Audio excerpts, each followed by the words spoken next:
Bueno, ya siendo casi las 15, vamos a darle la bienvenida al profesor César Rojas Cortés, quien es físico y matemático de La Serena, Chile, licenciado en educación y doctor honoris causa por el claustro doctoral iberoamericano. Adicional a eso, pues fue el primer latinoamericano en participar en el proyecto UPLINK con el Instituto de Ciencias Lunares de la NASA y la Universidad de Hawái. Además, invitado de honor por parte de la NASA para la Semana Mundial del Espacio en el año 2022. Profesor César, ¿cómo se encuentra? Hola, ¿qué tal, Brian? Un gusto estar con ustedes ahora, ya oficialmente, en este curso o en este mini curso.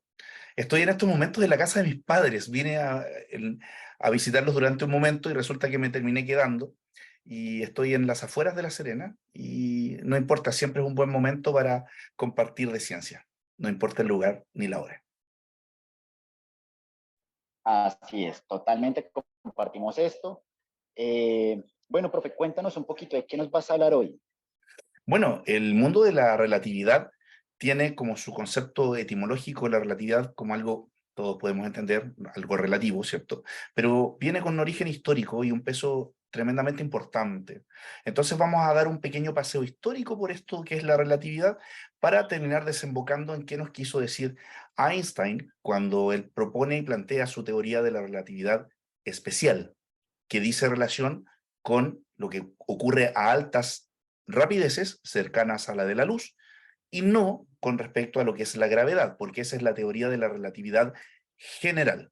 Bien, hoy vamos a ver teoría de la relatividad especial. No va a ser una masacre ni una avalancha de ecuaciones matemáticas, así es que si usted no sabe mucho de matemáticas, si usted es pequeño en edad, no se preocupe, vamos a comprender, vamos a entender un poquitito cómo funciona esto maravilloso que es la física como ciencia fundamental. Ok, ok, profe. Bueno, para todos los participantes, ya vamos a empezar la clase. Quiero recordarles que en cualquier momento que tengan una pregunta, bien puedan o la pueden hacer por el chat o levantan la mano y pues con todo gusto se les dará pues el espacio para realizar su pregunta. Profe, por favor, adelante, todo suyo. Bien, pues muchas gracias a todos, a todas, desde el lugar donde nos estén escuchando. Tal como dije un poquitito en la introducción, vamos a hablar sobre lo que es la teoría de la relatividad especial. Especial, no espacial, ¿bien? Especial. Muchos me preguntaron qué tenía que ver con el espacio, porque era la teoría de la relatividad espacial, y no es así, ¿bien? Es la teoría de la relatividad especial de don Albert Einstein, este personaje judeo-alemán que participó en un principio en proyectos tan importantes como el proyecto Manhattan en Los Álamos, que dice relación con la creación de la bomba atómica. Luego él se retira del proyecto. Albert Einstein, como muchos creen, él no ganó el premio Nobel por sus teorías de la relatividad. Albert Einstein gana el premio Nobel por su desarrollo del efecto fotoeléctrico, que por lo demás es absolutamente derivativo de don Henry Frederick Hertz, otro gran físico de la historia, pero ya vamos a tener otra sesión para hablar de historia de la física y grandes personajes de ella. Vamos a tener un conversatorio bien bonito más adelante. Voy a compartirles una pequeña presentación sencilla, porque lo que primero quiero que hagamos un paseo sencillo y bonito y un poco romántico por lo que es la historia de la relatividad en la física. Vamos a compartir. Bien. A ver si alguien me dice si están viendo, por favor, la presentación. ¿Todo bien? Afirmativo. Sí, profe. Perfecto. Sí, profe, Muchas perfecto. gracias. Muchas gracias. Me encanta cuando participamos un poco. Cualquier cosa, por el chat, ¿cierto? Y al final de la clase podemos ir conversando sin problema alguno. Bien, teoría de la relatividad especial por el profesor César Rojas Cortés. Yo soy licenciado en educación, como se me presentó, también doctor honoris causa a nivel iberoamericano. Vamos entonces. Teoría de la relatividad especial. Se abren los telones y que comience la función. Vamos a hacer un liviano paseo histórico. Por supuesto que no habían cámaras fotográficas en aquel tiempo, pero quizás alguno de ustedes conoce a esa persona, ¿no? Así se le ha dibujado. Discípulo del que fue reconocido por muchos como uno de los hombres más justos de la historia, que fue ajusticiado por la justicia. Él es discípulo de Sócrates. Él creó un gran libro como es La República. ¿Saben de quién estoy hablando? Si gustan pueden ocupar el micrófono. Aristóteles. No, Maestro de Aristóteles. yo soy Platón. Platón. Platón. Platón, correcto. Platón. Arístides, mejor conocido como Platón, porque tenía la espalda ancha. Así, justamente eso es lo que iba a decir. Platón es el nick, el apodo, ¿bien? Porque Platón en sí significa el de espalda ancha. ¿Bien? Muy bien. Me encantan esos datillos. El de espalda ancha, Platón. ¿Bien? Ahora, ¿qué tiene que ver Platón con la relatividad? O sea, ¿de qué estamos hablando? Se preguntará usted. Como le dije, este es un liviano paseo histórico. Así que vamos a ver de qué se trata esto. Hazte un lado, Platón, porque vamos a hablar de ti. Bueno, Platón fundó la academia, que era un lugar donde él impartía sus conocimientos. Bien, Platón, bueno, de hecho nuestra academia, Hanan Pacha, tiene su nombre academia por el concepto platónico. La academia tenía un tremendo cartel arriba, un letrero, que decía, no entre aquí el que no es geómetra. ¿Ok? Porque Platón tenía su concepción también desde la mismísima geometría. Él es autor de un libro llamado La República. Y en su famosa alegoría de la caverna, nos enseña que hay un mundo inteligible y un mundo sensorial. Bien, ahora, este mundo inteligible y este mundo sensorial se relacionan, por supuesto, con lo que es la relatividad. Bien, ahora, el mundo sensorial se refiere al mundo que percibimos a través de nuestros 5 sentidos, ¿cierto? Es decir, lo que podemos ver, oír, tocar, ¿cierto? Palpar, saborear y oler. Platón, ¿qué hacía? Platón consideraba que el mundo sensorial es el mundo de apariencias y apariencias engañosas, cambiantes, ¿ya? Engañosas y cambiantes. Eso decía, lo que vemos, lo que experimentamos es el mundo físico, ¿ya? Y creía que nuestro conocimiento estaba basado en los sentidos. Ahora bien, hay un mundo inteligible también, que dice que es el mundo de las ideas, ¿ok? Es inteligible, lo podemos razonar, no lo podemos ver, oler, saborear, palpar ni oír, pero está. Es el mundo inteligible, ¿bien? Ahora, este mundo de las ideas o de las formas o de los arquetipos, como le llaman algunos, ¿ya? Arquetipos perfectos, inmutables, ¿ya? La idea de la justicia, la bondad, la belleza, ¿ya? Él afirma un poco de que esto está en otro plano.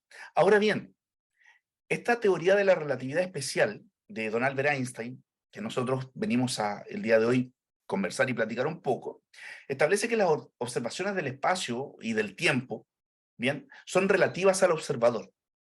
Entonces, ¿qué pasa? Que la naturaleza y la realidad pasan a ser un poquitito a veces contradictorias. Y la idea de que nuestras percepciones dependen de nuestro marco de referencia, ese es un concepto muy importante en la relatividad especial, el marco de referencia. En la relatividad especial puede relacionarse con la noción de Platón, de que el mundo sensorial es un mundo de apariencias engañosas. Lo que percibimos en el mundo físico puede variar según nuestra percepción. ¿Sí? Incluso puede variar según nuestra velocidad. Ese es el concepto, nuestra velocidad. Y esto sugiere, en el fondo, que nuestra percepción sea relativa. ¿Relativa a qué?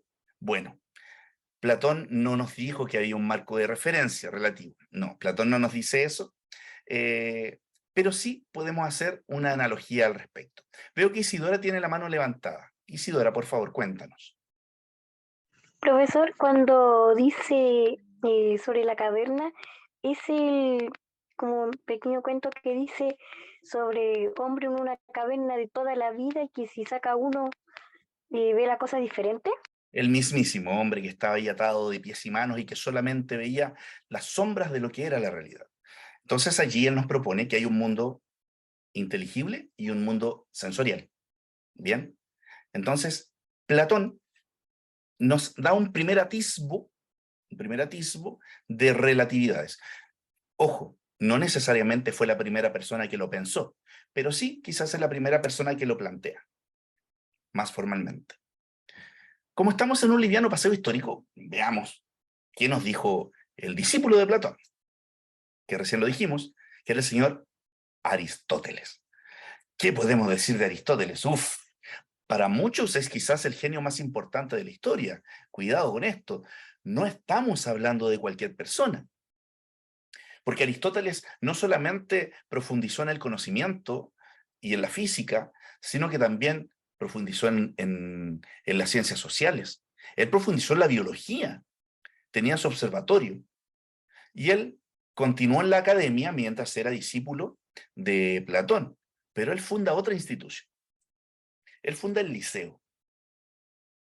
Y es autor de múltiples textos de ética y moral. Entre ellos, expone sobre el mundo sublunar y el mundo supralunar. ¿Se fijan que hay desde ya como un parecido con su maestro? Habla de dos mundos. Y habla del mundo sublunar, que era el mundo concreto, el que vivimos, de las cosas imperfectas, y el mundo supralunar, de la perfección, más allá de la luna. Incluso habla de geometría, para que vean cómo se le fue quedando perfectamente, se ve la sombra de Platón sobre Aristóteles, plasmada claramente, donde habla de que más allá de la luna es el mundo de las figuras perfectas, esféricas. Bajo la luna no. Bien, entonces habla también de dos mundos. Y hablamos un poquitito de relatividad, sobre cuál nos estamos moviendo. ¿Nos cruzamos con un arquetipo o algo así? Bien, tenemos entonces a Platón hablando de una relatividad principal. No voy a decir principal, de un principio de relatividades, ¿bien? No hablo del principio físico, como concepto físico, sino de un origen. Y luego tenemos a su discípulo Aristóteles hablando de lo mismo. Bueno, entre otras cosas, no nos vamos a poner a hablar de Aristóteles porque estaríamos toda la noche hablando. Vamos a darnos un salto histórico, que entre ellos ustedes van a decir, hey, pero se saltó a Copérnico, se saltó. Sí, me voy a saltar a muchos, pero no estamos hablando de física general, estamos hablando de relatividad. Vamos al siguiente. En este paseo histórico, liviano, por supuesto, por la pura imagen, yo creo que algunos de ustedes saben de quién estamos hablando. Galileo. Galileo Galilei. Que mucha gente cree que Galileo es el creador del primer telescopio. No es así. Hay indicios del telescopio en la antigua China, y de hecho fue, llamémoslo así, formalmente construido por un holandés. Pero ¿cuál es la gracia de Galileo? La gracia de Galileo es que él tomó este objeto, lo perfecciona y lo apunta hacia el cielo, no necesariamente para ver los objetos lejanos aquí en la Tierra, sino que lo apunta hacia arriba. Bien, ahora, cosas interesantes de Galileo es que, aunque usted no lo crea, él es la primera persona en intentar medir un concepto que hoy vamos a tener vigente. Es la primera persona en intentar medir la rapidez de la luz. Imagínense, ¿cómo diablos, cómo demonios, cómo con los instrumentos de ese tiempo, Galileo intenta y osa intentar medir la rapidez de la luz? O sea, ¿de qué estamos hablando? Hoy sabemos con instrumentos muy tecnológicos que la luz tiene una rapidez tan alta que puede dar 7 vueltas y media a la Tierra en un segundo. Pero este tipo lo intentó. Y el resultado al que llegó para tener aquellos instrumentos es ya de un iluminado.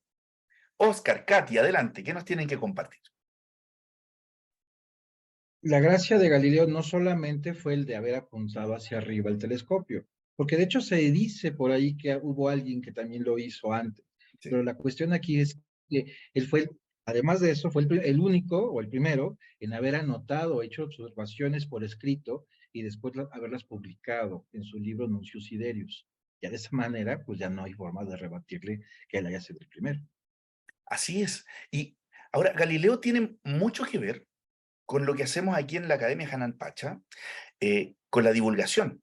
Porque tal como dice Oscar, como nos compartía, él fue el primero en anotar, pero no solo eso, sino que él salía con su telescopio a la plaza y le enseñaba a la gente lo que él anotaba. Por eso es que fue popularmente muy conocido y por eso causó tanto revuelo y por eso le hizo tanto ruido a la iglesia, porque este tipo estaba moviendo masas, salía con instrumentos a enseñar lo que había arriba y le enseñaba a la gente lo que él aprendía. ¿Bien? Valdemar, adelante, ¿qué nos tiene que compartir? Sí, gracias, maestro. Agregando a eso, que lo que dijo el colega, uno de los datos registrados es que por lo menos desde la época moderna fue Thomas Harriot, un inglés, como el primero que observó a través del telescopio y aunque hay varios países que se adjudican la invención del telescopio, se cree que fue Hans Lippershey de manera accidental.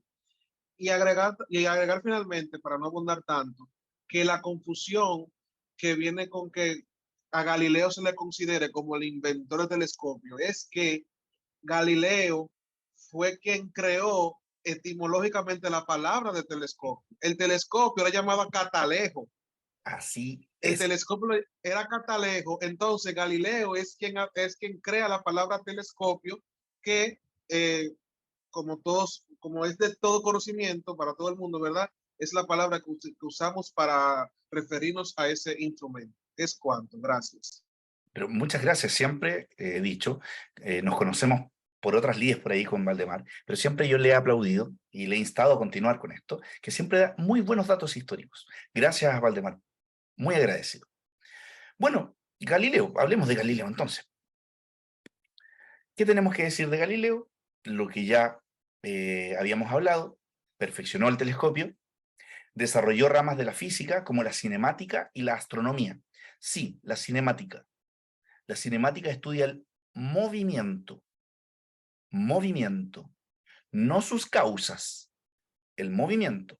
Ah, se movió porque alguien lo empujó. No, eso no lo estudió. O si bien es cierto, sí lo estudió, lo que más perfeccionó fue la cinemática, que es el movimiento, que aunque usted no lo crea, usted jamás ha visto un movimiento. Yo tampoco. Y jamás se verá un movimiento, porque el movimiento es un razonamiento abstracto. Está en el mundo de las ideas de Aristóteles. Está en el mundo inteligible de Platón, el movimiento. Por ejemplo, yo aquí tengo mi celular y usted va a decir, oh, el celular del profesor se movió. Vi su movimiento. No, usted no vio su movimiento. Usted lo que vio fue mi celular, que cambió de posición, de acá a acá. Pero en ningún rato usted vio el movimiento. Si vio el movimiento, yo podría preguntarle cuál es el color del movimiento. Usted no lo vio. Usted lo que vio fue un objeto cambiando de posición.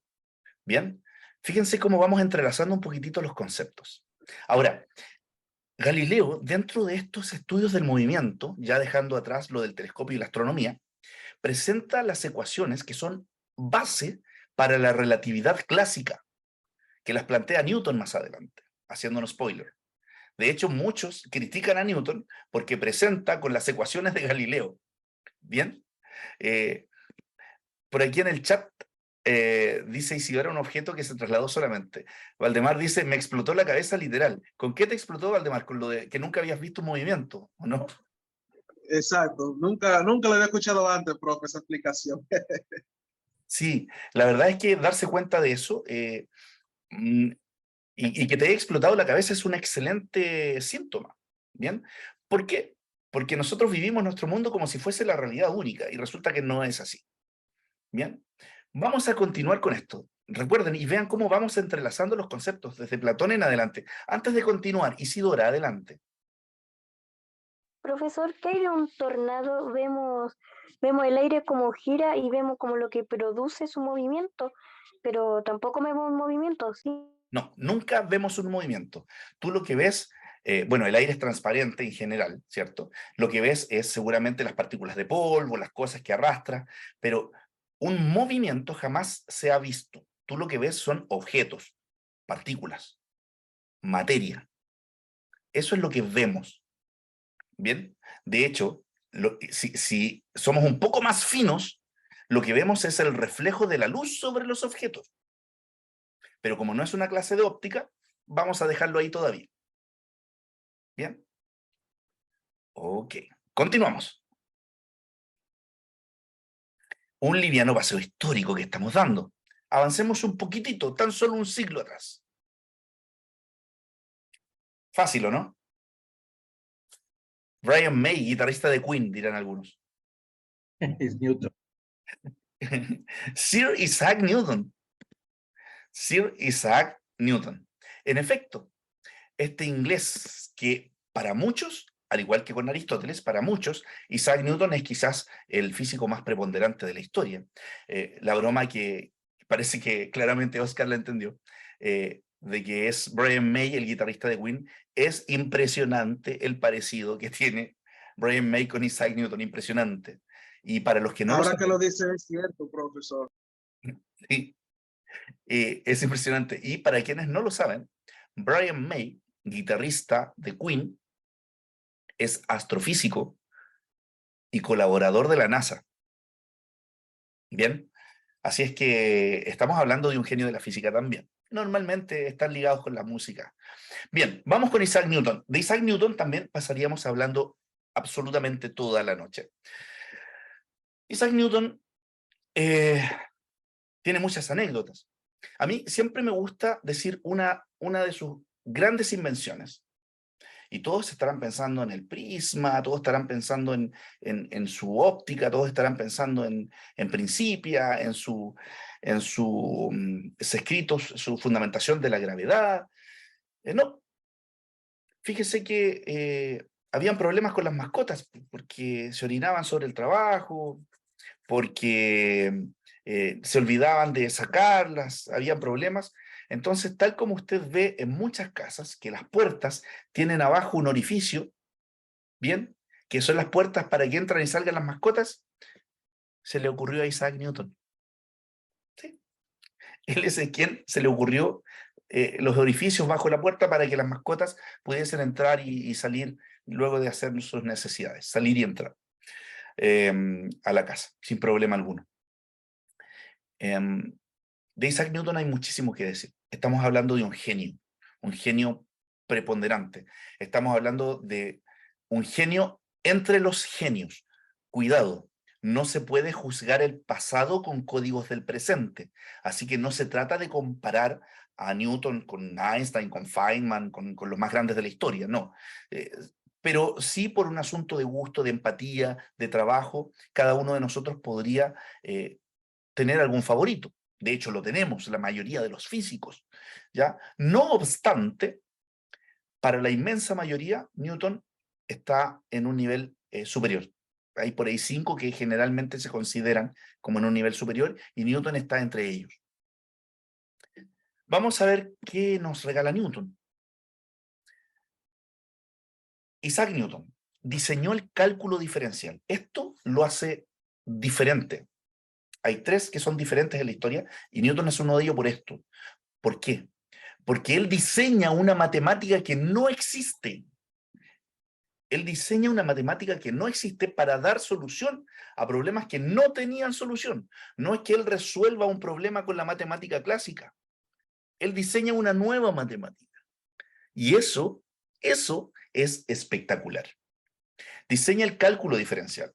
Entonces, damos respuestas a problemas que antes no tenían solución. Desarrolló las ramas de física como la óptica, la dinámica. La dinámica son las causas del movimiento. Bien, Galileo hablaba de cinemática, que era el movimiento. Ahora, el por qué se mueve, ya involucramos fuerzas. Y allí están las famosas 3 leyes de Newton, las leyes de la dinámica, de las fuerzas, de las causas del movimiento. Aquí entra en juego la cantidad de movimiento. Bien, la dinámica, la mecánica, por supuesto, y por supuesto que la astronomía.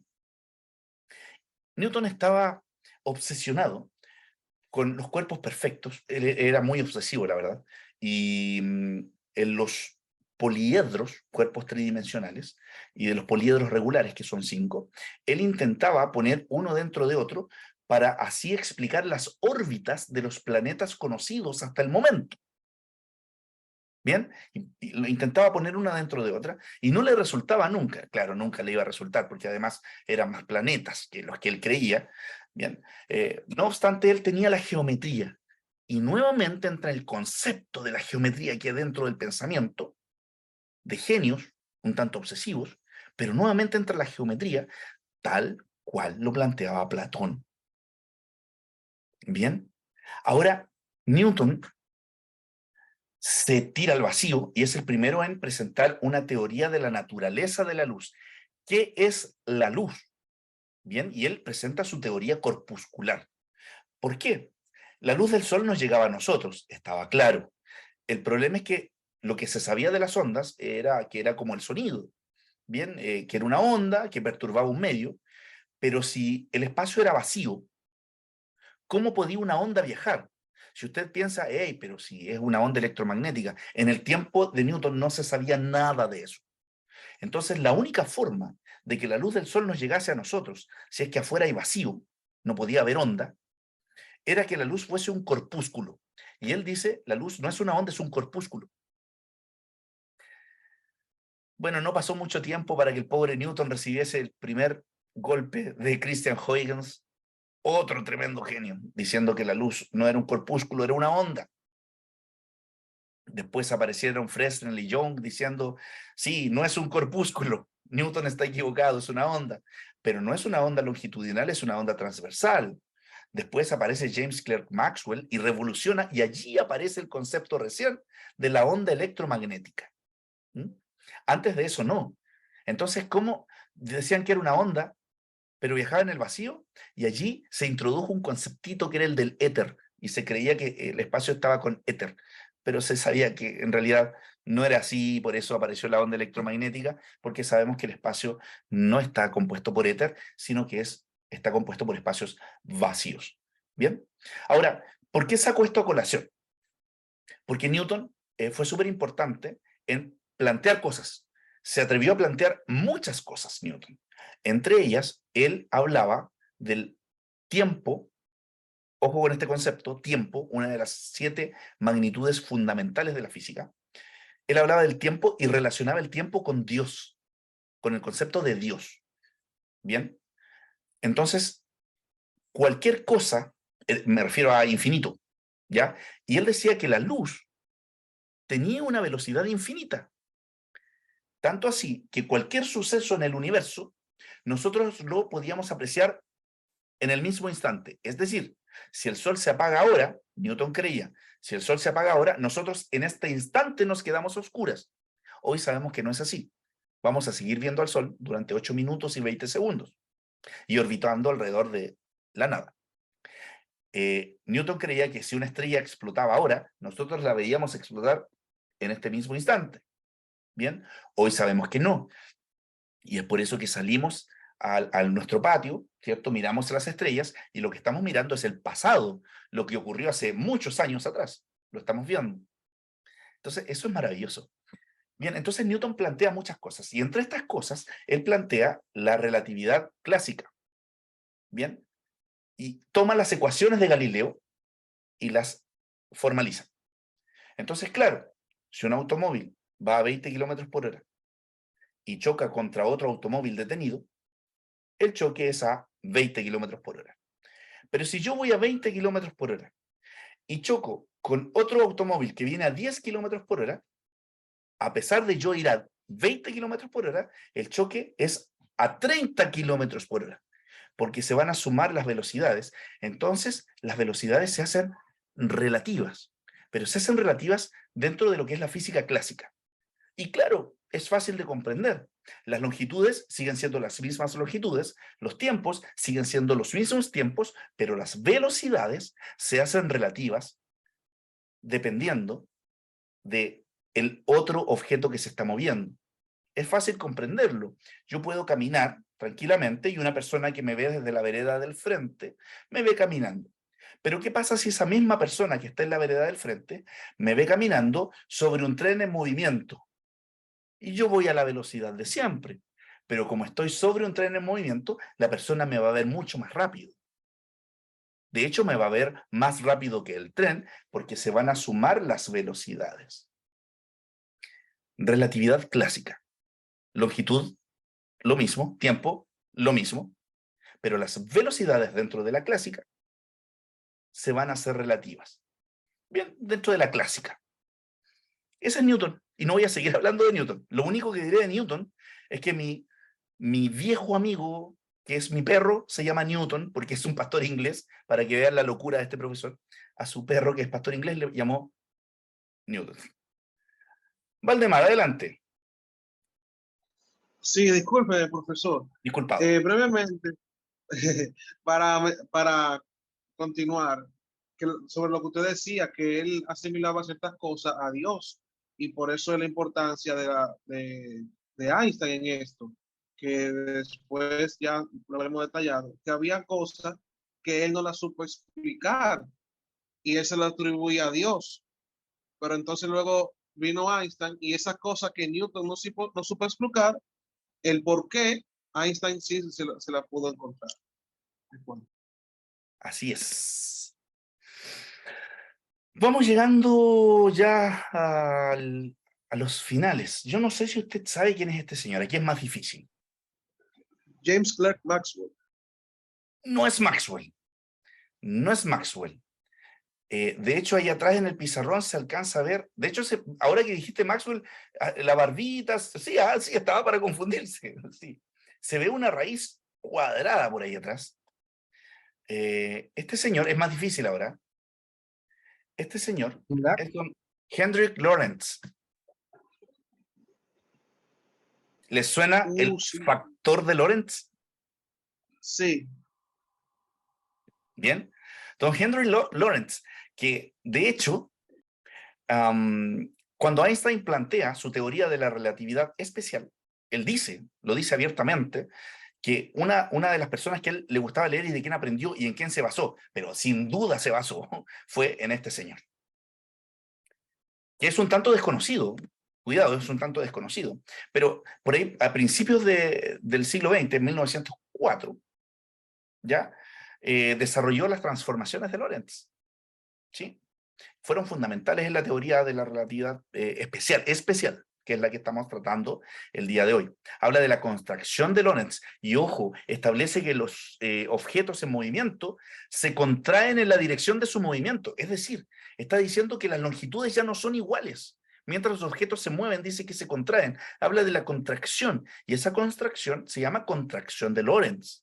Ahora, él contribuyó mucho al electromagnetismo, pero hay un efecto que es el efecto llamado Lorentz-Fitzgerald, que lo hizo en conjunto con George Francis, Fitzgerald, por supuesto, que formulan la hipótesis acá que lleva este nombre, que los objetos en movimiento podrían experimentar esta contracción. ¿Ya? Pero él habla en un medio hipotético y vuelve a aparecer por ahí el éter, como que se quiso meter por allí. ¿Ya? Ahora, los aportes de Lorentz sentaron bases matemáticas y conceptuales para la teoría de la relatividad especial, eso sí. ¿Ya? ¿Qué hizo Einstein? Lo tomó y llevó a cabo la formulación completa. Eso es como lo más importante. TRE es la teoría de la relatividad especial. TRG va a ser la general, que no la vamos a ver el día de hoy. Por aquí tengo, así es, dice Lorentz. Poincaré, sí, hicieron aportes al desarrollo. Excelente aporte que hiciste, querido Valdemar. Poincaré. Claro que sí, que no está en estas diapositivas. Pasemos en este liviano paseo histórico. Ya, es imposible porque este tipo es tremendamente mediático. De hecho, algunas personas que no son muy fans de Albert Einstein, que todos supongo que lo conocimos de inmediato, para las personas que no son muy fans de Einstein, le llamaban a Einstein que tenía el efecto polilla. Cuando veía una luz encendida con cámara, él iba para allá. Donde veía luz de periodistas, él iba hacia ella. Pero Einstein, te guste o no, es un genio. Y es un genio al nivel superlativo, es un genio al nivel ya que diseña cosas, porque Einstein diseñó la relatividad. Einstein planteó la relatividad, ya tanto la especial como la general.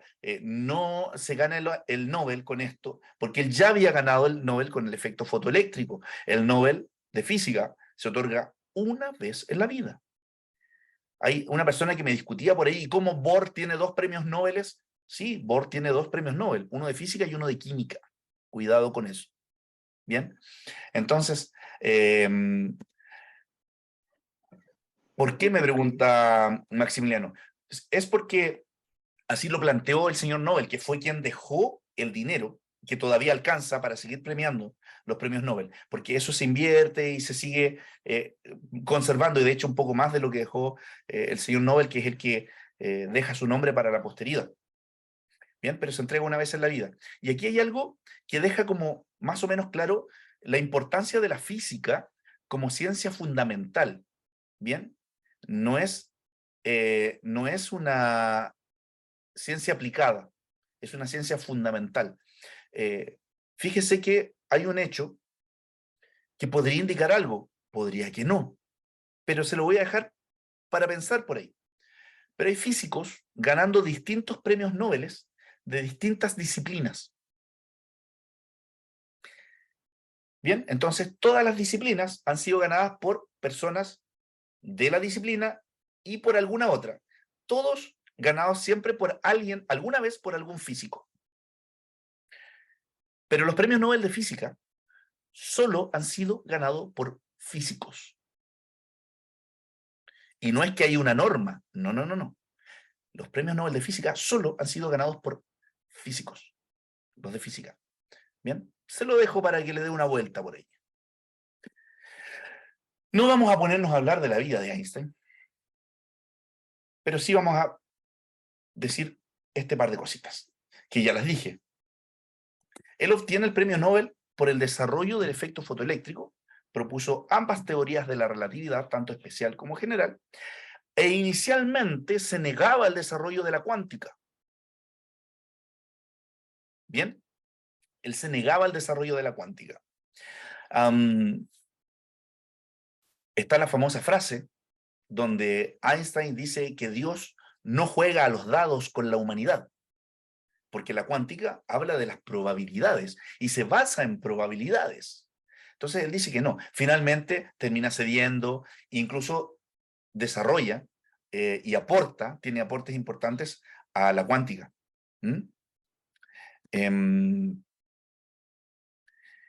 Vamos a...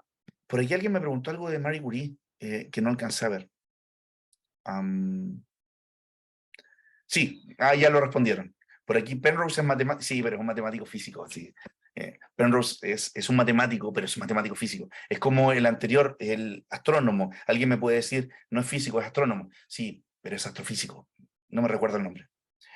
No, Phillips. Se me fue el nombre. Otra frase dice, y me niego a creer que la luna no está ahí, aunque no la vea. Hay frases de culto. Un día vamos a hacer una jornada de análisis de frases de culto de los físicos en la historia. Bien, ok. Demos vuelta a la página. Porque aquí hemos llegado, no al fin de la teoría de la relatividad especial, pero al llegar a Albert Einstein, hemos llegado al punto donde se postulan. Bien, ahora, tal como dijimos recién, hay algo que es importantísimo. El factor gamma, esta letra que está allí es la letra gamma, ¿ya? 1 partido entre la raíz cuadrada de 1 menos v cuadrado entre c al cuadrado. Esa v va a ser la rapidez a la que se mueve el objeto, y esa c es la rapidez de la luz, que si la redondeamos, vamos a decir que es 3 por 10 elevado a 8, es decir, un 3 seguido por 8 ceros, 300 millones de metros cada segundo. Por si alguien quiere comparar la rapidez de la luz con la del sonido, son incomparables. incomparables, ¿ya? Por allí las personas, los niños que están recién aprendiendo a rapideces muy altas, dicen, oh, ¿qué es más rápido, profesor, la luz o el sonido? En estos cursos virtuales, cuando suben niños, es una pregunta habitual. Son incomparables. No, no se puede. El sonido recorre, en general, depende del medio, como toda onda, 340 metros cada segundo. 340. La luz recorre 300 millones de metros cada segundo. O sea, no hay punto de comparación. Isidora levantó la mano, adelante. Profe, por eso mismo que se le puede dar como respuesta a un niño de ¿qué escuchaste primero o qué viste primero? ¿El rayo o escuchaste primero el trueno? Claro, Porque se va a ver primero la luz y después el sonido. claro. Y es porque la luz es más rápida. Por ahí en algún curso yo dije que eso sucede porque tenemos los ojos más adelante que las orejas, ¿no? Entonces vemos la luz y después escuchamos el trueno. Pero no, es porque la luz, claramente la luz, ese es un chiste de científico, estos que no hacen reír, ¿ah? Los que se ríen son tan nerds como yo.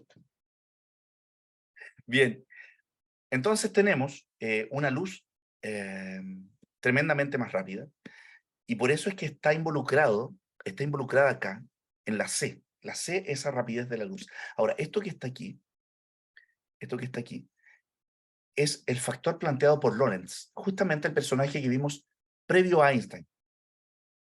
Y esto que está planteado acá sienta las bases para el cálculo, es decir, esto lo hace modelable. Esto lo hace ser concreto, esto ya no es una idea en el aire. Esto hace que esta teoría, que sea una teoría. Y por favor, yo quiero plantearlo aquí, porque quizás hay personas que no lo saben y lo desconocen, porque socialmente, ¿cierto? Normalmente decimos, hey, no está comprobado, solo es una teoría. Falso. Una teoría está comprobadísima. Lo que la gente quiere decir cuando dice no está comprobado, solo una teoría, la gente debiese decir no está comprobado, solo es una hipótesis. Pero las teorías me permiten seguir desarrollando esto de una manera impresionante, o sea, está comprobadísimo. Entonces, esto que está planteado aquí es lisa y llanamente algo maravilloso. O sea, sin lugar a dudas, esto es maravilloso. Esto es una danza numérica y conceptual impresionante. De hecho, hay algunas personas que le llaman la constante de Lorentz. Pero será constante una vez que me sitúe en ese sistema referencial, porque va a variar según la velocidad a la que yo me muevo. Acá, según este V. Este V es la velocidad de la partícula a la cual se va a mover. Es la velocidad, o rapidez si quiere usted llamarle, quitarle el sentido vectorial. ¿Ya? La velocidad. Y esta C es constante, que es la de la luz.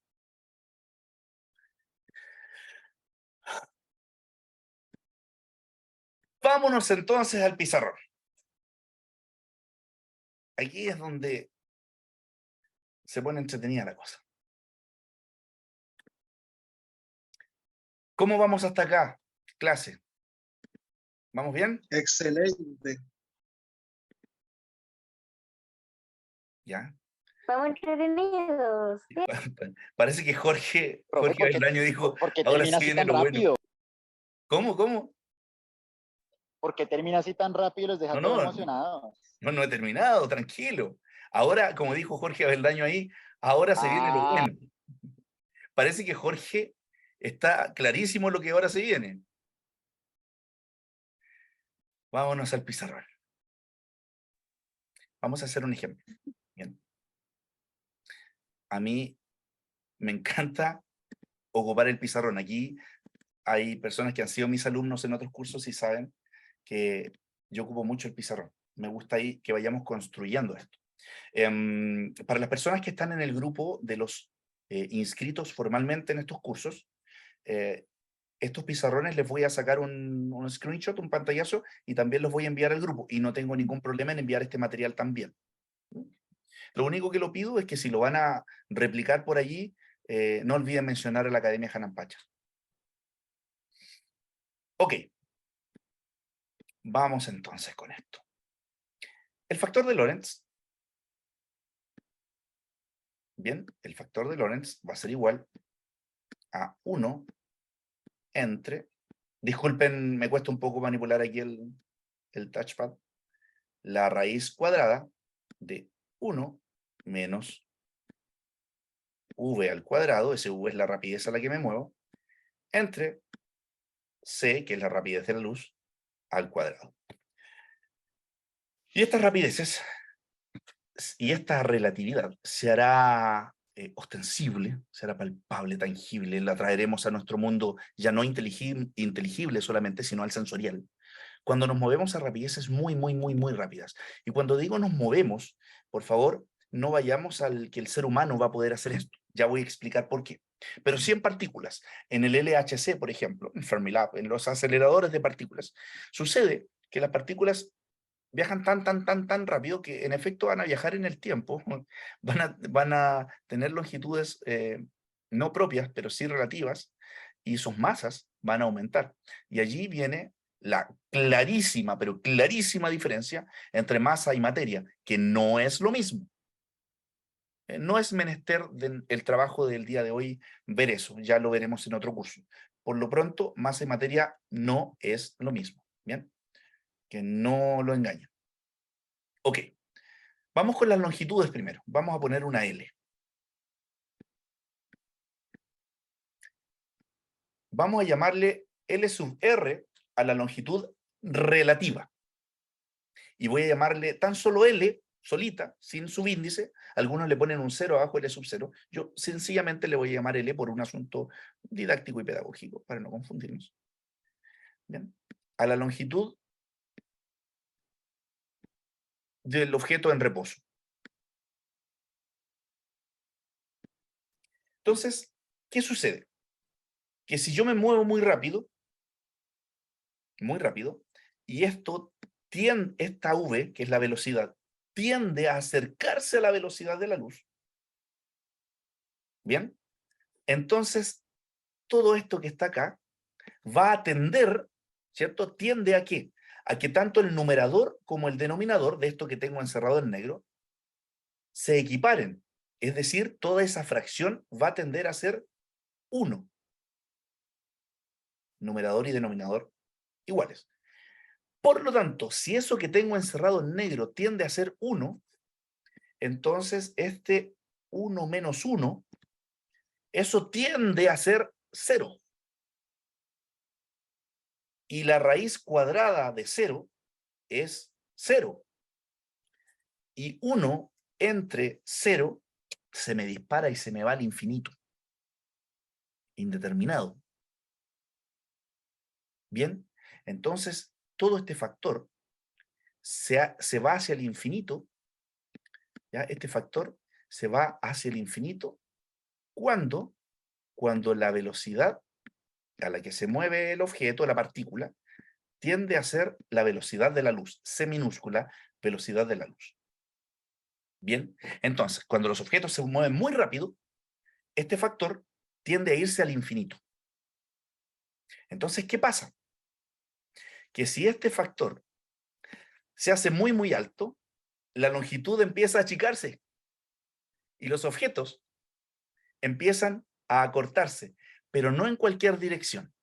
Los objetos comienzan a variar su tamaño, su longitud, en la dirección en la que se mueven.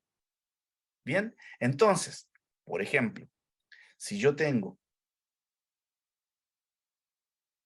un rectángulo, el rectángulo horrible que me salió, pero usted piense que es un rectángulo, por favor, ¿ya? Piense que es un rectángulo. ¿Ya? Si este rectángulo lo hacemos moverse en esa dirección a velocidades muy altas, no piense en un auto Fórmula 1, no piense en un avión supersónico, porque ya sabemos que la velocidad del sonido es incomparable al lado de la luz. Estamos hablando de rapideces extremadamente altas, cercanas a la de la luz. Entonces, esta partícula, este rectángulo, va a tener la misma altura, pero se va a contraer en la dirección en la que se mueve. No en lo perpendicular, sino en la dirección en la que se mueve. Bien, se va a contraer en la misma dirección en la que se mueven. Entonces, mientras se está moviendo. ¿Qué sucede? Ah, entonces lo voy a ver más chiquitito, pero en realidad lo voy a ver más delgado, pero en realidad es ancho. No, no, no. No es que lo voy a ver, pero en realidad. Los dos son reales. Los dos son reales. Ahora, ¿qué pasa? Que el sistema de referencia es diferente. Vamos a suponer que esta es una nave espacial ahora y que aquí adentro hay personas. Por supuesto que estos son experimentos mentales, estos son situaciones mentales que estoy planteando. ¿Bien? ¿Qué pasa? Las personas que están adentro de esta nave, vamos a ponerle números solamente para que usted se haga una idea. Vamos a suponer que esto lo miden, no sé, en 50 metros. ¿Ya? 50 metros. Si esto se mide en 50 metros, y esto va tan rápido que yo después cuando mida esto, lo voy a hacer abajo para que no me quede todo tan apretado. Yo, observador en reposo, estoy viendo cómo esto se mueve muy rápido, lo mido, y mido que esto ya no mide 50 metros, mide 30 metros. ¿Qué sucedió? Hubo una contracción de Lorentz, 30 metros. Pero las personas que están aquí adentro, resulta que siguen midiendo lo mismo de altura, pero también se contrajeron, porque las personas que están dentro de la nave también se mueven muy rápido. Entonces, para yo, observador en reposo, las personas que están dentro de la nave también se contrajeron con la nave y todo. Pero las personas que están dentro, como se mueven dentro de la nave, y para ellos todo es igual, sacan una wincha de medir y miden su nave y sigue midiendo 50 metros. Entonces la nave realmente mide 50 metros y realmente mide 30 metros. ¿De qué depende? Del sistema inercial de referencia del cual estoy midiendo. Y es entonces donde se hace relativo. Y se hace relativo a la velocidad. Es decir, voy a tener una serie de planos que esto va a poder tener infinitas longitudes diferentes dependiendo de qué, de la velocidad a la cual yo me estoy moviendo. ¿Dependiendo de qué? De la velocidad a la cual yo me estoy moviendo. Y es así como la longitud se contrae. Mientras más rápido voy, más se contrae la longitud. Entonces, podría ser, como una vez me dijo un alumno, súper interesante esta pregunta, se la voy a plantear y la voy a dejar ahí en el aire. O sea, más que una pregunta fue una deducción que hizo este alumno. Tenía él 15 años, 15, 16 años por allí, estaba en la secundaria, y me hizo esta pregunta cuando veíamos relatividad.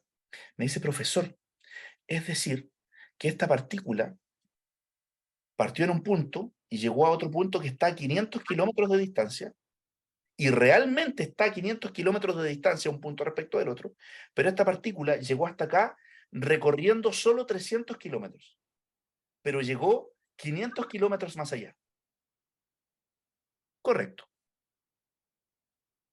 Correcto. La partícula de ir muy rápido, el camino, se le contrajo y recorrió 300 metros, pero para el observador que está en reposo, está clarísimo que el punto de llegada está a 500 kilómetros más allá. Entonces, ambas son reales. ¿Bien?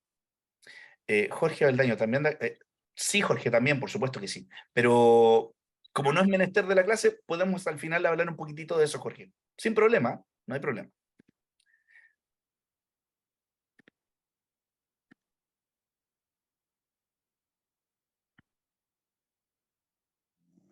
Bien. ¿Me siguen, cierto? ¿Están por ahí? Sí. Oui, monsieur. Uy, me siguen. Ah, ya. Sí, es que por aquí estoy compartiendo ya. Que por ahí me apareció otra cosa, nada que ver, y acá estoy, ya, ok. Oui, monsieur, vous parlez français? Bien. Esto es en cuanto a lo que es longitudes, ¿bien? Longitudes. Vamos con otro punto, un segundo punto, cómo estoy en tiempo. Mira que ayer el profesor Arturo amenazaba con su clase de 5 horas y yo sin amenazar no quiero llegar a tal punto. Bien. A ver, Katy dice, ¿y el que está dentro de la nave sigue midiendo la cápsula por dentro, sigue midiendo los 50 metros? Sí, puesto que su sistema de referencia está en reposo, correcto. Para ellos, el piso no se mueve, siguen caminando dentro de la nave sin problema alguno, y es un sistema inercial de referencia. Eso se llaman, así como acabo de decirlo, sistemas inerciales. Entonces, para las personas que están sobre un sistema inercial, todo es normal. Entonces, es entretenido cuando uno empieza a hacer, a diseñar ejercicios para exámenes, para pruebas de los alumnos, uno ya se vuelve loco. Uno dice que una partícula fue lanzada sobre, no sé, sobre un skateboard que va muy, muy, muy rápido, y el skateboard va sobre una plataforma que se mueve sobre un tren, que se mueve sobre un planeta, que se mueve a tal rapidez. Entonces, ahí se te va todo al demonio. Es interesante eso. Lo único que no varía es la rapidez de la luz. Si es un fotón, allí eso es invariable, ¿ya? Pero si se asoma a la ventanilla, los de afuera se han alargado. ¡No! ¡También se han contraído! También se han contraído. Y eso es impresionante. Pero excelente, Katy y Oscar, la pregunta. Sí, claro, uno puede pensar que en general se dilató. No, también se han contraído. También se han contraído. Y ojo con esta pregunta, porque les va a explotar la cabeza con lo que vamos a ver ahora.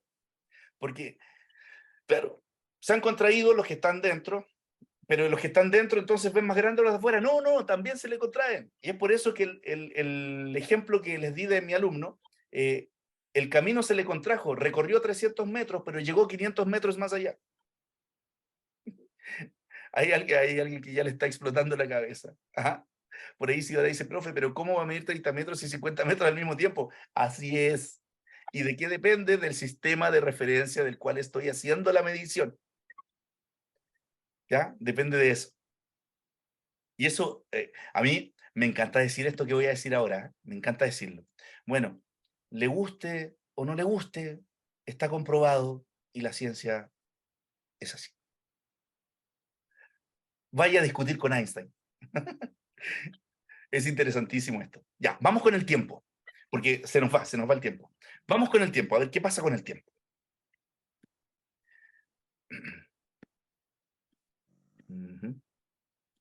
Ahí. ¿Dónde está la goma de borrar? Acá. Ok. Entonces, vamos a borrar todo lo que tiene que ver con... a ver. Yo quiero también sacar un pantallazo de esto. Acá está. Ya, pasé a otro pizarrón, mejor. Entonces, tal como dijimos, para no irnos de esto, nuestro factor de Lorentz, recordemos que es 1 entre la raíz cuadrada de 1 menos v al cuadrado sobre c al cuadrado. Claro, ahí les mando un solo pizarrón con todo. Ya sabemos eso. Es importante dejarlo aquí anotado explícito por un asunto pedagógico. Y ya sabemos que cuando la velocidad tiende a c, es decir, la velocidad de la partícula tiende a la velocidad de la luz, el factor de Lorentz se nos va al carajo, me dijo alguien por ahí, al infinito. ¿Ya? Bien. Ahora veamos qué pasa con el tiempo. El tiempo R, que le vamos a llamar el tiempo relativo, va a ser igual al tiempo multiplicado por el factor de Lorentz. A ver, profesor, ¿de qué me está hablando? Que si voy muy rápido, el tiempo ahora no se me contrae como la longitud, el tiempo se me dilata. Se me dilata el tiempo. Es decir, si yo estoy con un reloj sincronizado con otra persona, sincronizado pero así perfecto, y una persona viaja muy rápido, a la rapidez cercana a la de la luz, y vuelve y regresa.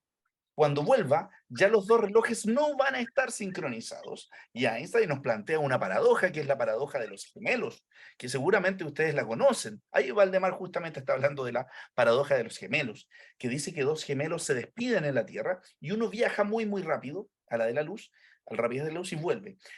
Por un par de años, viaja un par de años, y cuando vuelve, su gemelo es un anciano. ¿Qué pasó? esos 2 años se le dilataron y equivalen a muchos años que han pasado para el observador inercial aquí en la Tierra. ¿Duró 2 años? Sí. ¿Duró, no sé, 60 años? También. Ambos son reales. Entonces aquí viene un asunto impresionante. Y aquí es donde le explota la cabeza a muchos, porque recién Oscar dijo, entonces, ok, lo acepto. Dice Oscar, se contrae. Entonces, ¿qué pasa si miro por la ventanilla? ¿Los de fuera se dilatan? No, se contraen. Entonces, ¿qué pasa? Yo miro al hermano gemelo que salió y volvió y su reloj se le atrasó, porque su tiempo se dilató, ¿cierto? Se le atrasó. ¿Y qué pasa con el otro? También se le atrasa. Sí. Entonces, ¿dónde llegó? Se desfasó. Alguien por ahí, un profesor lo escuché, tratando de decirlo de forma didáctica, por supuesto. Es como que cambió de universo a un paralelo, se fue a otro, ¿ya? Donde pasan cosas raras. Y como hay un intercambio, decía él, ambos viajan porque es un viaje en el tiempo en el fondo. Esto es realmente un viaje en el tiempo, esto es real, ¿ah? Pero no sirve para partículas grandes como, o sea, no partículas, para cuerpos ya como nosotros, no, es para partículas muy, muy, muy pequeñas, como los hadrones en los aceleradores de partículas. Bien. Katy dice, en este caso del tiempo, para el que está dentro, observar para afuera el tiempo, no, también se dilata, para ambos. Se dilata para ambos. Es como si me subiese, Katy y Oscar, no sé si vieron alguna vez Futurama, pero en Futurama a mí me gusta mucho ver cosas nerds. La nave espacial, la nave en la cual se mueven los protagonistas, en realidad la nave no se mueve, la nave siempre está quieta y se mueve todo lo demás. Entonces, ¿qué es lo que se mueve? ¿Ya? Y lo que se mueve es lo que se contrae y lo que se dilata. Entonces, dependiendo del sistema de referencia, es el otro el que se mueve. Porque a todos nos ha sucedido una vez que hemos estado en algún automóvil, en algún camión, en algún bus, y hemos estado quietos, y de pronto se mueve el del lado, y nos da la impresión que nos estamos moviendo nosotros. ¿Bien? Entonces, ¿quién es el que se mueve? Uno relativo respecto al otro. ¿Bien? Para ambos, el otro tiene un tiempo dilatado. Entonces, tenemos dos cosas. Esto, si ahora le está explotando la cabeza, por favor, si a la noche tienen pesadillas o no pueden dormir, me pueden culpar. Por supuesto que me pueden culpar. No tienen idea las veces que me ocurrió eso y que me sigue ocurriendo. Ahora bien, tenemos entonces, cuando esto viajamos muy, muy rápido, tenemos una contracción de la longitud y una dilatación del tiempo. Uno de los ejemplos más espectaculares de esto, que me encanta, es el asunto de los neutrinos que provienen del Sol. Porque en lo que va esta clase, nos han atravesado, a usted, a mí y a todo el planeta Tierra, nos han atravesado miles de millones de neutrinos, que es una partícula elemental, está en el modelo estándar de partículas, de neutrinos provenientes del Sol. Nos han atravesado miles de millones de neutrinos provenientes del Sol. Ahora, el neutrino viaja muy rápido, a rapideces cercanas a la de la luz. No viaja a la rapidez de la luz, no alcanza a ser tan rápido como el fotón, no, pero viaja muy, muy rápido. ¿Bien? Y la vida media del neutrino es de alrededor, lo voy a redondear, de 1 segundo. Es decir, el neutrino dice, nací, morí.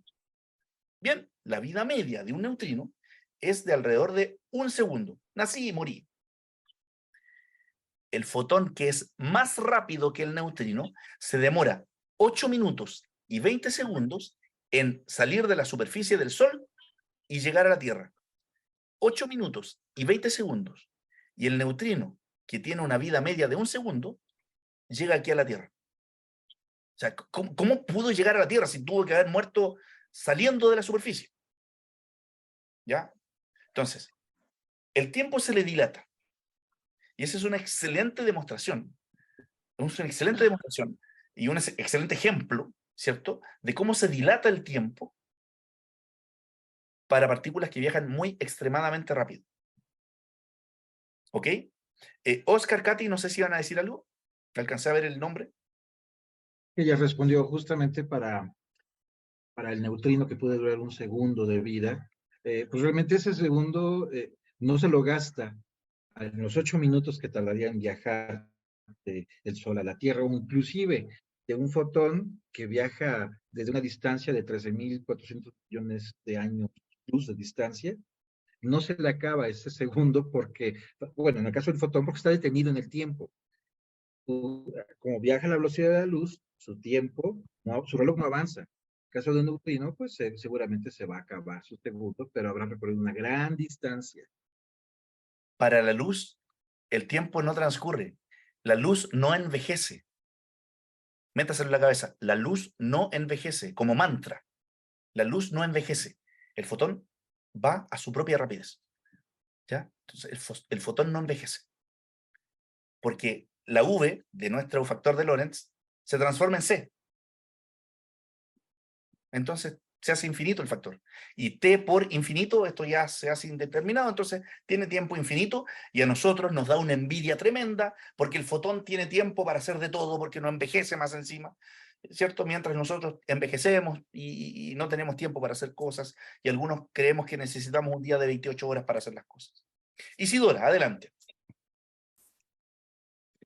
Profesor, ya entendí, el tiempo puede ser relativo, pero sigo sin entender en parte lo de cómo la materia desaparece de 50 metros y 30 metros al mismo tiempo. Es que la materia no desaparece.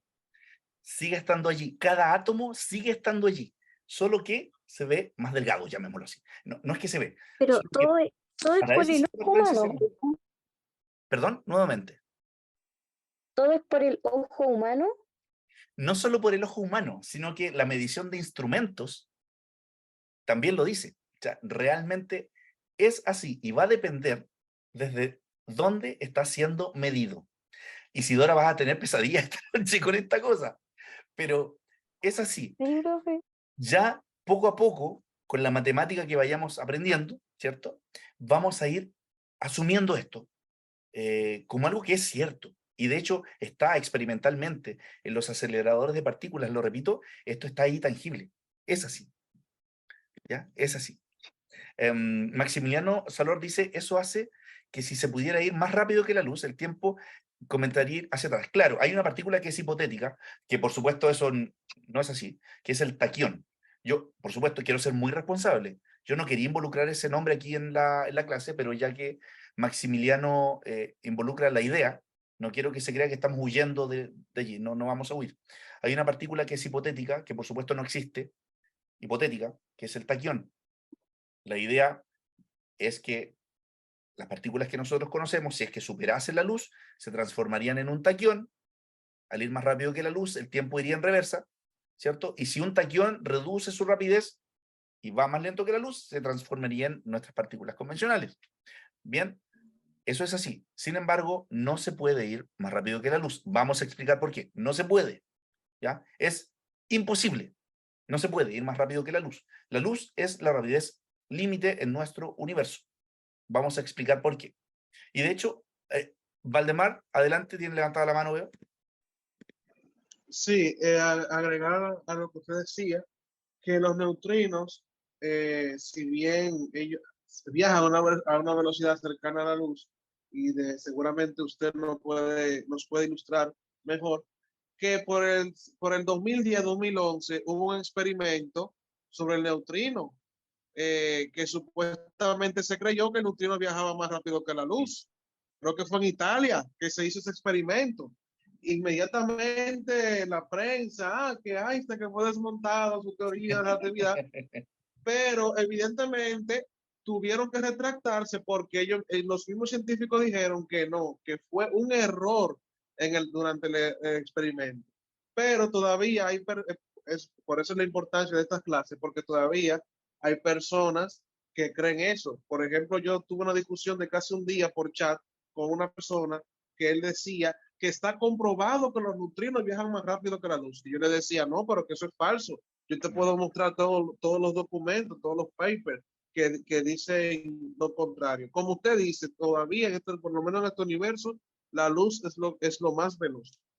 Sí, y por supuesto que cuando nosotros creamos, Porque, créanme, a mí también me encantaría creer que aquí hay descubrimientos nuevos. O sea, yo sería el primero en salir feliz de que, hey, todo lo que creíamos se está viendo desmontado por... O sea, qué hermoso descubrir cosas nuevas. Yo sería el primero en aplaudirlo. Créanme, sería feliz.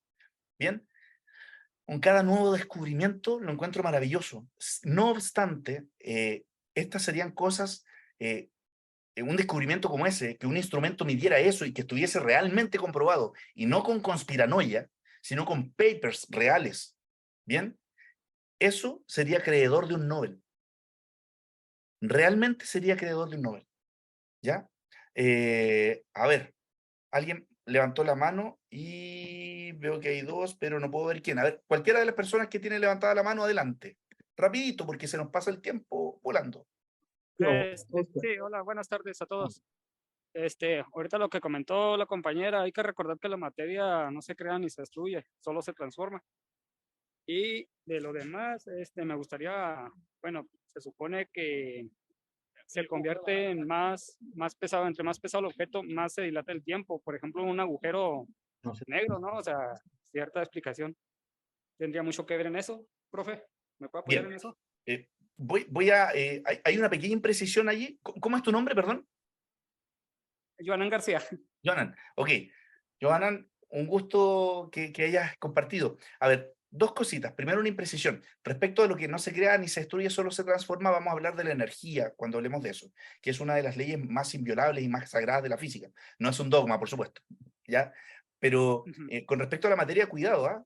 La materia sí puede transformarse en energía tranquilamente. ¿Ya? Sin problema alguno. Ahora bien, respecto de lo que tú dices, que mientras más pesado el objeto, más se dilata el tiempo. Eso dijiste, ¿no? Johanan, sí. Sí. Está correcto, pero es al revés. Mientras más se dilata el Ajá. tiempo, es por, como consecuencia, el objeto se hace más masivo. Vamos a llamar masivo, no pesado, porque la masa es la magnitud fundamental de la física, no así el peso. El peso depende del cuerpo en el que estoy parado, la Tierra, Júpiter, un asteroide, qué sé yo, agujero negro, ¿bien? Por ejemplo. Ahora, no me voy a meter, no voy a abrir la caja de Pandora de los agujeros negros, aunque sé que muchos de ustedes están deseosos que me ponga a hablar de ello. No lo voy a hacer porque eso es menester de la teoría de la relatividad general, que ya podemos tener una clase al respecto. ¿Bien? Pero, en efecto, lo que acaba de decir Johanan me abre el paso para ver el último efecto, y te lo agradezco mucho, Johanan, porque me abre el paso para el último efecto de la teoría de la relatividad especial. Bien, que tiene que ver justamente con lo que esbozaba Johanan, que yo le cambié el concepto de peso a masa, ¿ya? ¿Qué es la masa? ¿Qué pasa con la masa? La masa relativa va a ser la masa del objeto por el factor de Lorentz. ¿Ya? Se va a multiplicar por el factor de Lorentz. Es decir, si el objeto viaja muy rápido, como está ahí en rojo, el factor de Lorentz se va al infinito, por lo tanto la masa se hace infinita. Es decir, ¿de qué estamos hablando? ¿De qué estamos hablando? Estamos diciendo, atención acá, mire, y lo voy a exagerar mucho, voy a pensar en un átomo, muy pequeñito, que viaja a rapideces pero tan grandes, que la masa tiende a irse al infinito. Y no estoy hablando que ese átomo tiene otros átomos extra. No, no tiene ninguna partícula elemental extra, no tiene nada extra, es el mismo átomo. Los objetos no se vuelven más gordos, no, pero esa misma partícula se hace más masiva. El día de hoy que entendemos en teoría de campos el campo de Higgs, podríamos decir que esa partícula empieza a interactuar más con el campo de Higgs, que tampoco me voy a meter en eso porque no es menester de esta clase, ¿ya? En el curso general que se va a invitar nuevamente al final, allí vamos a hablar de partículas elementales. Pero miren, si el cuerpo, ahora vamos a hablar de un cuerpo, empieza a moverse cada vez más rápido, para poder moverlo, tal como lo decía Newton en sus leyes de las fuerzas, de las causas del movimiento, para yo poder comenzar un movimiento o cada vez acelerarlo más, ¿cierto? Necesito energía. Por supuesto, si yo quiero mover un objeto, necesito energía. Y si es más masivo, necesito más energía. No creo que para usted sea lo mismo mover una hormiga que un elefante. ¿Bien? Ok, entonces para mover un objeto necesito cada vez más energía a medida que ese objeto aumenta en su masa. No en su volumen, en su masa. Entonces, si esa masa se me vuelve infinita, yo necesitaría una energía infinita para moverlo. Y es por eso que no puedo hacerlo.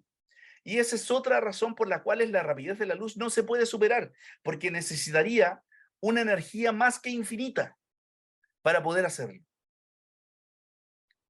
Porque si no la necesitara, entonces la teoría de la relatividad especial de Einstein no está del todo correcta.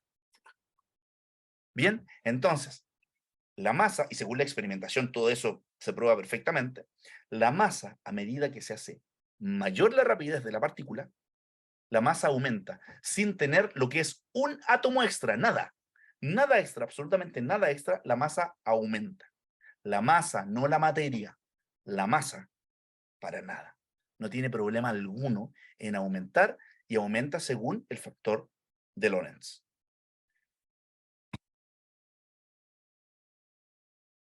Y con esto voy a cerrar. Esto no se me ocurre a mí, es de Einstein. Pero imaginen lo siguiente. Vamos a volver a la relatividad de Newton con ecuaciones de Galileo. Maximiliano pregunta algo que quiero responder. Voy a hacer una finta, igual que los jugadores de fútbol, y voy a volver. Dice, ¿el universo puede moverse más rápido que la luz? ¿Me refiero al espacio? No. Porque y no es que, y no estoy hablando de la dilatación, ¿bien? No. O sea, y también estoy hablando de la dilatación, también.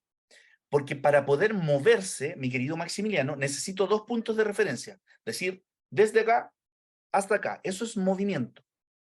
Pero para decir desde acá hasta acá, necesito que haya un espacio entre ellos. Y el universo, más allá, no hay un dónde, no hay un espacio. Más allá del universo no hay un espacio. De hecho, estoy diciendo muy mal en decir más allá. ¿Bien? Voy a decir un después para entenderlo. ¿Bien? Entonces, no puedo decir que va más allá, porque no puedo decir que se mueve siquiera, porque al decir se mueve, estoy diciendo que hay espacio más allá del espacio. Y las 7 magnitudes de la física me hablan de nuestro universo. Y nuestro universo sí está en expansión, pero se mide dentro de él mismo. Por lo tanto, no podemos decir que se mueve más rápido que la luz, porque ni siquiera podemos decir que se mueve. ¿Ok? Ya vamos a tener, eso de expansión del espacio también tiene que ver con la constante de Hubble y la teoría de la relatividad general. Ya vamos a hablar de eso. No contradice a la especial, para nada. De hecho, funcionan a la perfección. ¿Cuáles son esas 7 magnitudes? Las voy a decir cada vez que hay algunos amigos que piensan erradamente por allí. Es impresionante que en nuestro siglo todavía haya gente que crea que la Tierra es plana. Por allí hablan de mil estupideces, pero me gusta mucho recordar estas 7 magnitudes fundamentales, que son los 7 pilares sobre los cuales nosotros comprendemos el universo. De hecho, el desafío es que intentemos imaginarnos el universo sin una de estas 7 magnitudes. No la comprendemos. Estas son longitud, masa, tiempo. Mire, las 3 principales son las que hablan de la relatividad de Einstein. Longitud, masa, tiempo. Temperatura, corriente eléctrica, cantidad de sustancia e intensidad lumínica. No luz, intensidad lumínica. ¿Ya? Estas son las 7 magnitudes que nosotros podemos comprender el universo. Todas las otras se llaman magnitudes derivadas. Se derivan a partir de estas fundamentales. Por ejemplo, la fuerza es masa, longitud, tiempo y tiempo. ¿Bien? Y así se forma la fuerza. La energía, la potencia, la intensidad de corriente eléctrica, no, la corriente eléctrica es fundamental, la diferencia de potencial, todas las otras, todas, absolutamente todas, son derivadas. Estas 7 son fundamentales. Ahora voy a cerrar con esto. Si vamos a la relatividad clásica, ya hablamos de Newton, y yo me subo a un automóvil que va a 30 kilómetros por hora, y de frente viene un automóvil que viene a 20 kilómetros por hora, cada uno ve al otro a 50 kilómetros por hora. ¿Bien? Y el choque sería a 50 kilómetros por hora. Ahora bien, vamos a subirnos a un fotón y vamos a ir a la rapidez de la luz hacia allá. Mientras otra persona también se monta sobre otro fotón y se va a mover a la rapidez de la luz hacia allá. Entonces, si lo vemos desde la física clásica, entonces deberían verse y colisionar a doble de la velocidad de la luz. Pero no. Se ven y colisionan a la velocidad de la luz. Es decir, que si este fotón choca con algo en reposo, o este fotón choca con otro fotón que viene viajando, es exactamente lo mismo. Voy a dejar de compartir. Pizarrón. Quiero escuchar a Isidora, que tiene la mano levantada, luego a Johanan y luego a Katy y Oscar, en ese orden. Adelante, Isidora. Profe, entonces, ¿por qué si la luz viaja tan rápido, por qué no nos desintegramos cuando choca un fotón con nosotros? Se literalmente viaja casi como a 300.000 kilómetros por segundo. Entonces, ¿por Mira, qué no nos desintegra? me parece, pero tremendamente bueno que hayas sacado a colación esto. ¿Por qué? Voy a hacer nuevamente una finta. No es menester del trabajo del día de hoy. Veamos. Claro, si viaja tan rápido, la masa debería hacerse infinita. Y al chocar con nosotros debería hacernos un orificio gigante. Imagínate todo el golpe que recibiríamos de los fotones. No obstante, el fotón no interactúa con el campo de Higgs. ¿Qué significa esto, querida Isidora? Que el fotón carece de masa. El fotón no tiene masa cero. Por lo tanto, si tú lo multiplicas por cualquier número, por más grande que sea, el resultado es cero.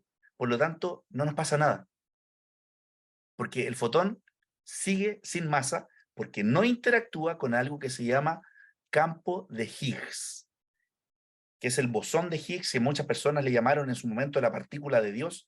No me gustó cuando le dijeron ese nombre, pero bueno, es el que nos hace entender por qué los cuerpos en nuestro plano, que nos movemos lentito los seres humanos y entendemos el universo desde acá, de forma bastante absurda, como lo dijo Richard Feynman, el fotón carece de masa justamente por eso, porque no interactúa el campo de Higgs. Y el Higgs es el que hace que nosotros comprendamos la masa, pero que la comprendamos nomás. O sea, más que comprenderla es comprender cómo se manifiesta la masa. Hasta ahí. Es por eso, porque no hay masa. Johanna, por favor, adelante. Compártenos.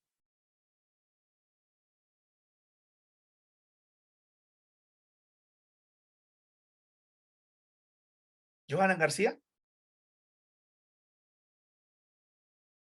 ¿No? No le escucho nada. Katy, Oscar. Sí, profesor, aquí estamos. Justamente lo último que dijo, justamente hubo un niño por allí que alguna vez hizo una pregunta, lo voy a decir ahorita, ¿sí? Una pregunta tonta, muy absurda.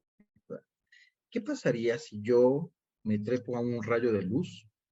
Voy trepado en el rayo de luz y de pronto enciendo una lámpara y la pregunta que él se hacía era si vería el rayo de luz o inclusive, no más bien, si lanzaran si él viajara a la velocidad de luz y lanzaran un rayo de luz que fuera a la par de él, Ya. y él vería la luz estática.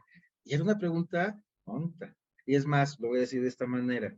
Tidora nos hizo una pregunta realmente buena.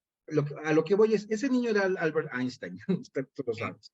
No hay preguntas tontas. Y, por ejemplo, la pregunta que hizo Isora es muy buena, o sea, es interesante y, bueno, ya quedó resuelta, no tiene más. Gracias por el aporte. De hecho, bueno, como decía un gran profesor que tuve, no hay preguntas tontas, hay tontos que no preguntan. Y eso es diferente. Isidora, solo para dejarlo claro, el taquión no existe, pero el bosón de Higgs sí, y está comprobadísimo. ¿Bien? El bosón de Higgs sí, y es el que nos otorga el campo de Higgs, que está lleno de bosones de Higgs. Valdemar, adelante. Sí, muchísimas gracias nuevamente, profesor. Que aportar ya de una última parte desde el punto de vista un tanto histórico, aprovechando esta plataforma, que, como usted dice, independientemente que no nos guste Einstein, lo que hizo fue algo revolucionario. Y quisiera decir algo, y es que hay muchos conspiranoicos que dicen, incluso hay hasta videos de YouTube que hablan sobre esto, desinformando, que la idea de la relatividad especial no era de él, sino que fue de su primera esposa, Mileva Barik, y que él se la robó. Y eso es falso de toda falsedad. Lo que sucedió es que su primera esposa, y tal vez usted también lo puede aportar más, que su primera esposa era también una gran física, una gran matemática, y había ciertos aspectos para llegar a la matemática de la relatividad especial que Einstein no dominaba. Incluso este gran matemático, David Hilbert, él le hacía una especie de bullying a Einstein diciéndole que en Gotinga, ¿verdad? Que esa zona en Alemania, en un momento antes de de las guerras mundiales, la sede de la ciencia era de ahí, ¿no? De Alemania. Él se burlaba de Einstein diciendo que cualquier niño de la calle de Gotinga sabía más matemática que él. Y lo que pasó fue que ella aportó en algunos aspectos la relatividad, pero no fue que se la robó la idea de Einstein. Incluso el mismo Einstein le dijo que si él ganaba el premio Nobel por esto, le iba a dar cierta cantidad de dinero. Y después, cuando ganó el Nobel, parte del dinero, pues se lo dio, a pesar de que estaban separados. Y con respecto a la relatividad clásica también, no lo pude aportar en el tiempo de Galileo, cuando usted estaba hablando de Galileo, simplemente mencionar que un experimento mental de la relatividad es el de cuando ponemos un hombre dentro de un barco.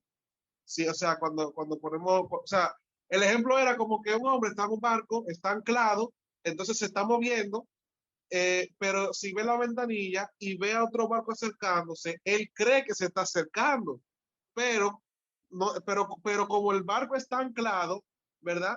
Él no nota esa diferencia. Y es un ejemplo de experimento mental que decía Galileo. ¿Es cuánto? Muchas gracias, Valdemar. Siempre, y lo vuelvo a repetir, tus aportes históricos son de paladar fino, me gustan. Muchas gracias por eso. Hay una pregunta en el chat que dice que si el taquión no existe, ¿de dónde salió el concepto? Bueno, la ciencia siempre se especula, no especula, sino que se pregunta cosas. Bien, entonces, al preguntarse cosas, damos hipótesis. Hay algunas válidas, otras no.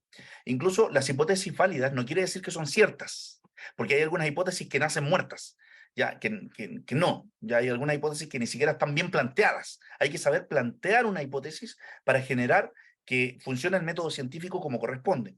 Ok, bien, hipotéticamente se planteó por ahí por el 1960 qué sucedería si algo fuese más rápido que la luz. Y a ese algo se le denominó taquión y ahí se metió el concepto.